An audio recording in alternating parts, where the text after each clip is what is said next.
Où en sont les relations commerciales entre l'Union européenne et l'Amérique latine?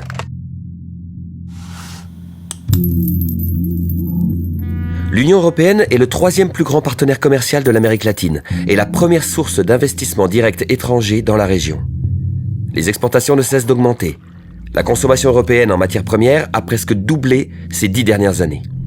Pas moins de 70% de toutes les exportations de l'Amérique latine vers l'Europe sont des matières premières, telles que des minerais, des fruits et du pétrole. 70%. Et pourtant, malgré ce commerce intense, 9 des 15 pays indiquant les taux d'inégalité les plus élevés au monde se trouvent en Amérique latine. En outre, cette relation commerciale contribue à l'épuisement des ressources naturelles non renouvelables, au réchauffement climatique et à de nombreux conflits sociaux. Même une étude de la Commission européenne souligne plusieurs problèmes liés aux accords de libre-échange. Problèmes, terre, droits de l'homme, Amérique latine.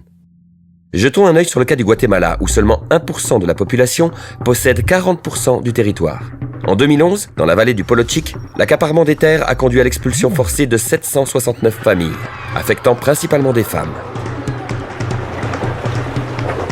Et alors que le pays augmentait ses exportations en matières premières, la malnutrition chronique parmi les enfants y était la plus élevée dans la région, avec des taux supérieurs à 50%.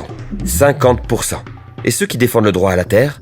Les chiffres sont accablants. En 2014, 116 d'entre eux ont été assassinés en Amérique latine, la région la plus dangereuse au monde pour les défenseurs des droits de l'homme. Alors, de quelles relations commerciales avons-nous besoin? D'une part, les communautés locales affectées et la société civile doivent être consultées. Nos gouvernements doivent également soutenir et promouvoir le traité international et juridiquement contraignant sur les entreprises transnationales. L'Union européenne doit aussi indiquer qui, où et pourquoi les entreprises européennes exploitent des terres dans la région. Enfin, elle doit tout faire pour protéger les défenseurs des droits de l'homme. Les droits de l'homme doivent prévaloir sur le commerce.